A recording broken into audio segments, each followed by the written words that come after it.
Voilà, chers amis, bonjour. Nous poursuivons notre méditation biblique sur l'espérance à partir du chapitre 4 de la première épître aux Thessaloniciens, les versets 13 à 18. Ensemble, nous ouvrons notre Bible pour scruter le texte, pour essayer de lire donc ce texte de l'Écriture. Frères, nous ne voulons pas vous laisser dans l'ignorance au sujet de ceux qui se sont endormis dans la mort. Il ne faut pas que vous soyez abattus comme les autres qui n'ont pas d'espérance.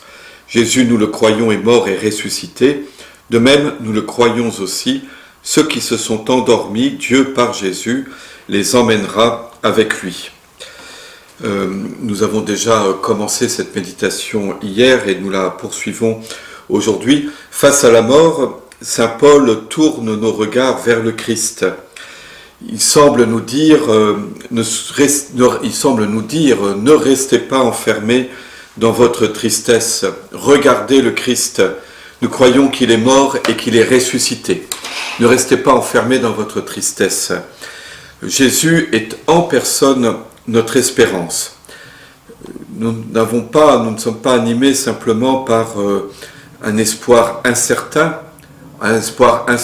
en la résurrection à la fin des temps, mais vraiment dans l'espérance, c'est-à-dire dans une assurance. Nous croyons vraiment que nous ressusciterons et notre espérance a pris le visage concret du Christ. Le Christ est en personne notre résurrection.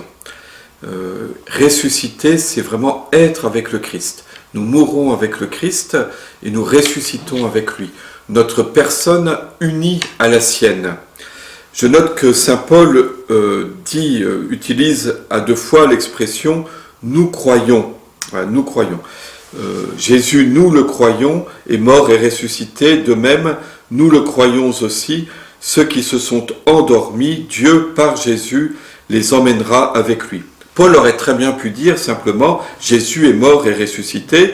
De même, ceux qui se sont endormis, Dieu par Jésus, les emmènera avec lui. À deux reprises, il dit « nous le croyons », ce qui veut dire que c'est objet de foi, mais que c'est aussi l'objet de l'épreuve de la foi. La foi en la résurrection, la foi en la résurrection des morts, est l'un des articles de foi qui peut poser le plus de problèmes, qui peut être le plus difficile pour nous à accepter. On le voit déjà dans le Nouveau Testament.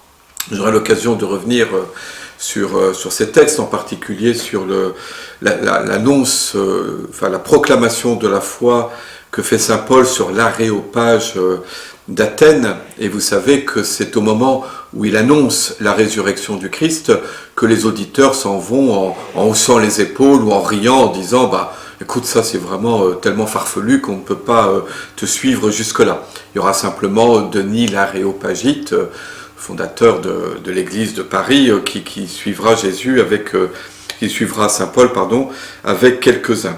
Et on voit bien d'autres passages des épîtres que la résurrection des corps pose un problème, pose une question. Aujourd'hui encore d'ailleurs, mais nous reviendrons là-dessus. Mais c'est pour ça la raison pour laquelle, à deux reprises, Paul va dire « nous le croyons ». C'est vraiment objet de notre foi. Il ne faut pas que vous soyez abattus comme les autres qui n'ont pas d'espérance. Cette phrase je médite dessus et je me dis, faudrait-il donc ne pas ressentir de tristesse? Est-ce que ce serait manquer de foi que d'avoir de la peine, d'être dans le chagrin à la mort, en particulier des personnes qui sont les plus proches? Je ne pense pas que c'est ça que veut dire saint Paul. D'une part, Jésus, je crois l'avoir déjà mentionné hier, mais Jésus lui-même a pleuré devant le tombeau de Lazare et a ressenti de l'angoisse face à la mort. Il s'agit donc, ça serait tout à fait artificiel, vous voyez, de gommer, de nier le deuil, de nier la peine, de nier le chagrin, de nier la souffrance. Et on sait bien que quelque chose que l'on recouvre, que l'on nie, que l'on refoule, revient toujours d'une manière ou d'une autre. Il n'est donc pas bon de refouler de manière un peu artificielle le chagrin, la douleur que l'on peut ressentir lorsque nous sommes affligés par la mort de quelqu'un de proche. Donc le fait d'être abattu ici, je le comprends comme ne pas s'enfermer dans le désespoir. Voilà, ne pas s'enfermer dans le désespoir. C'est pourquoi regarde le Christ, nous dit saint Paul.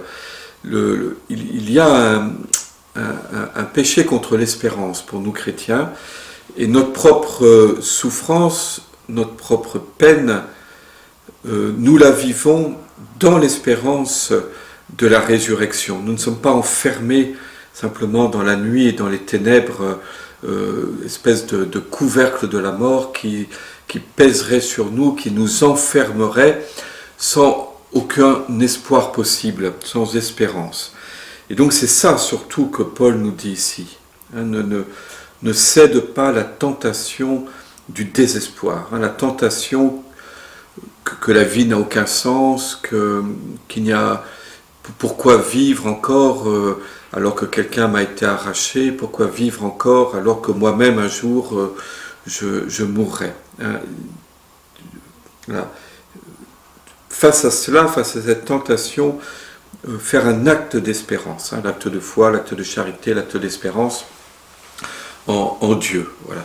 Si Dieu nous a créés, si nous sommes sur terre, s'il nous a personnellement voulu, c'est pas pour que notre vie s'achève simplement dans le néant du tombeau.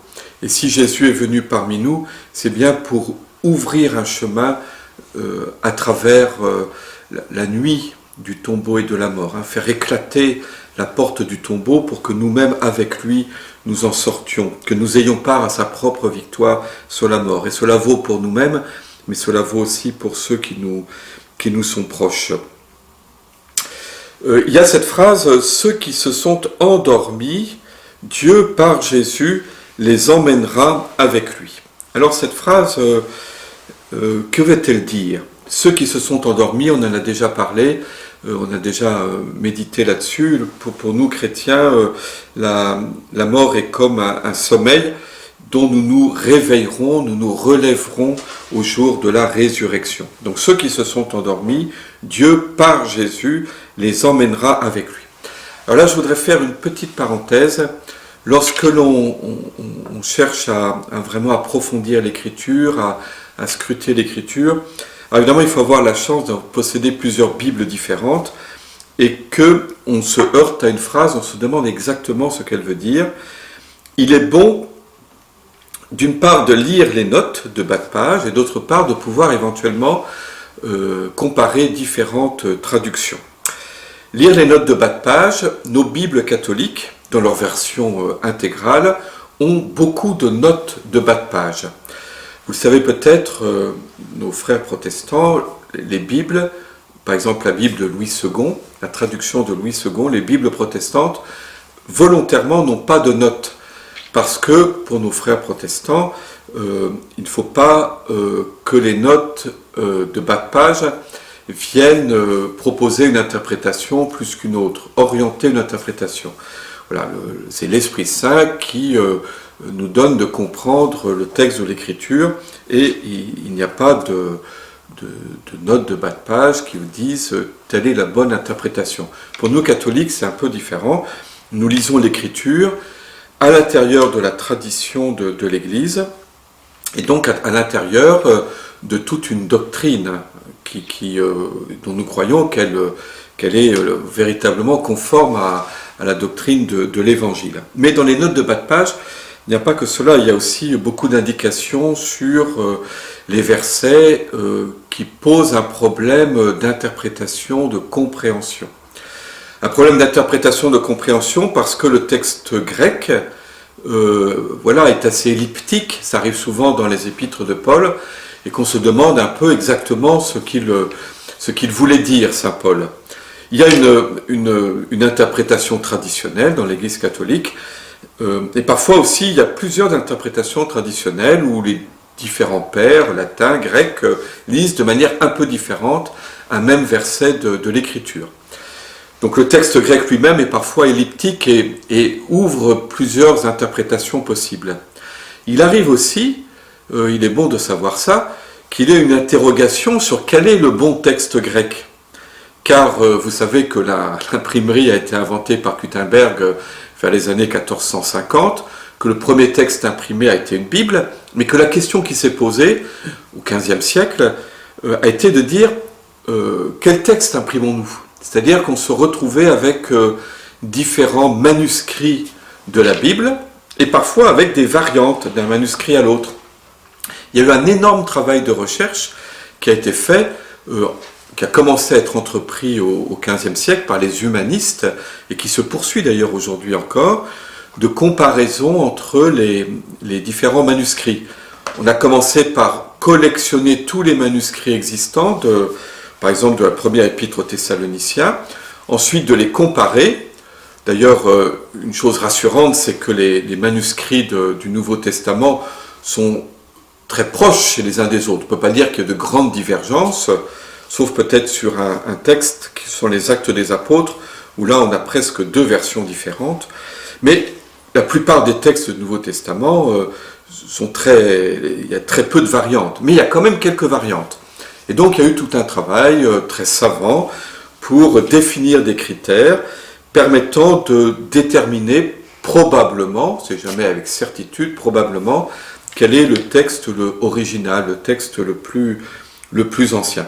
Si je vous dis cela, c'est que c'est important pour nous, même dans notre rapport à la Bible. Parce qu'on peut être un peu perturbé par cela en disant, mais c'est la parole de Dieu et on ne sait même pas exactement avec certitude si le texte grec, dans la langue originale dont nous disposons, soit exactement le même que celui qui était écrit 1400 ans plus tôt, avec ce travail de copiste qui s'est fait pendant des générations. C'est un travail de copiste qui s'est fait de manière extrêmement sérieuse, puisque c'était la parole de Dieu, mais néanmoins on a parfois quelques variantes, un copiste qui s'est trompé, ou un copiste qui se dit quand même là, je ne comprends pas du tout, il a dû y avoir une erreur, et qui prend sur lui de faire une correction. Cette correction ensuite se transmet de copiste en copiste. Alors on se dit, mais au fond alors du coup, quelle est la parole de Dieu? D'autant plus que nous, on lit la Bible avec des traductions. La traduction liturgique, c'est celle qui est proclamée à la messe, alors est-ce qu'elle correspond Bon, il y a des choix qui sont faits. Il est important de nous dire, et je m'arrêterai là-dessus, que pour nous chrétiens, nous ne sommes pas strictement une religion du livre, au sens où les musulmans parlent de religion du livre. Pour nous, la parole de Dieu, c'est d'abord la personne du Christ, la personne du Christ. Et les écrits du Nouveau Testament sont autant de témoignages donnés à la personne du Christ. Autrement dit, nous lisons le texte, mais pour nous, la lecture du texte doit nous conduire à une découverte personnelle de la personne même de Jésus. Vous voyez, le texte va au-delà de lui-même. Il est là pour nous donner accès à la personne du Christ et permettre une relation personnelle au Christ. Et c'est cela qui compte avant tout pour nous. Qu'il y ait une petite variante dans le texte, à partir du moment où il n'y a rien d'essentiel qui est en jeu, ce qui est le cas, n'est pas très grave. Mais on continuera là-dessus demain, parce que je vois que l'heure est un peu dépassée. Voilà, je vous laisse là-dessus et je vous dis à demain.